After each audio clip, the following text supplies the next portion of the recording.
ఈరోజు బాన్సువాడ నియోజకవర్గంలో ముఖ్య కార్యకర్తల సన్నాహక సమావేశానికి రావడం జరిగింది.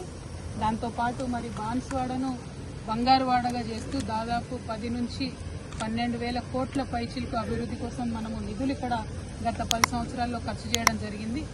అయినా సరే మరి ఇక్కడ పోచారం శ్రీనివాసరెడ్డి గారు ప్రజలను వదిలి మరి అధికారం కోసం పార్టీ మార్గం జరిగింది. సరే మరి కేసీఆర్ గారు ఏం చేశారు బాన్సువాడలో అని చూపిద్దాం తెలంగాణ ప్రజలకు ఇవ్వాలని ఈ పర్టికులర్ మంజీరా నది మీద కట్టినటువంటి చెక్ డ్యామ్ దగ్గరకు వచ్చినాం. ఇట్లాంటివి ఈ నియోజకవర్గంలో 4 చెక్ డ్యామ్లు కట్టినారు. దాంతో ఒకటి హ్యాండ్ షేక్ చెక్ డ్యామ్స్ లాగా 4 చెక్ డ్యామ్స్ కట్టడంతో ఈ ప్రాంతం అంతా కూడా సస్యశ్యామలం అవ్వడం, ఇక్కడ జల వనరులు, నీటి ఊట, మరి వాటర్ టేబుల్ పెరగడం, దాంతో అద్భుతంగా పంటలు పండడం అనేది మనం చూస్తూ ఉన్నాం.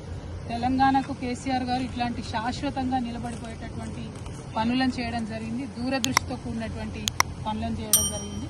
అది చూపించడానికే పర్టికులర్గా ఇవాళ ఇక్కడికి రావడం జరిగింది.